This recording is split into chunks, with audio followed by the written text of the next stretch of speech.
Good afternoon, guys. I'm going to make a second video about this topic, which is, lo and behold, it's lust, right? So, a lot of people I have gotten actually a few messages, and I have talked to certain individuals who have really appreciated the fact that I discussed this issue, especially on YouTube.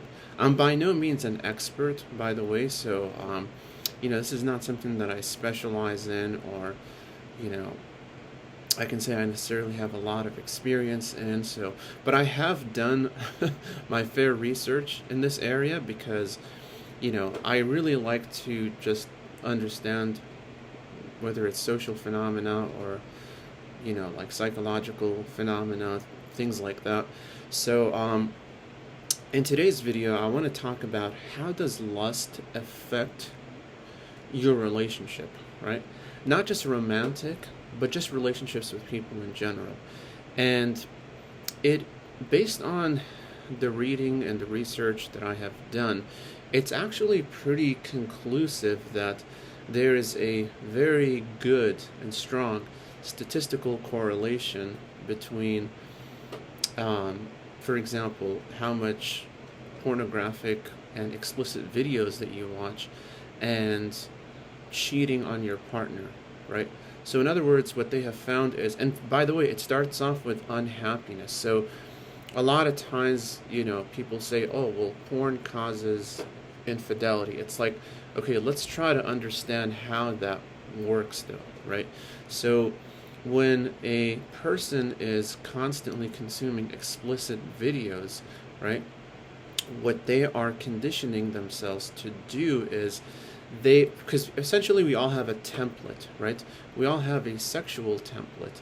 And so what happens with with our template, when we constantly fill it in with explicit materials, is we're conditioning it, I don't know why I can't talk, to respond to certain cues, right? So what that means is you already have a normal sexual template, but what happens to it when you start watching a lot of explicit videos is that you start to condition yourself to be attracted to what you see. And so, and that a lot of this is actually pretty subconscious. You're not even aware that this is happening to you, right? So you can maybe think like rationally and say, oh, well, this is fake stuff. It doesn't really have to affect me. And in many ways, that is helpful to have that rational mindset. However, a lot of the conditioning happens subconsciously. And so when you're conditioning yourself to think, first of all, that casual sex is okay, then you will have no problem going out and seeking it, right? So pornography doesn't teach any, I think, this shouldn't be a surprise to you guys. It does not teach sexual fidelity. It doesn't teach marital fidelity. In fact, it doesn't even teach any kind of fidelity. It just teaches no holds barred sex whenever you want it, however you want it, and your partner is just supposed to perform accordingly. And realistically speaking, that's not how people are, guys. A lot of these pornographic films are airbrushed. They are, let me see here. They have good lighting.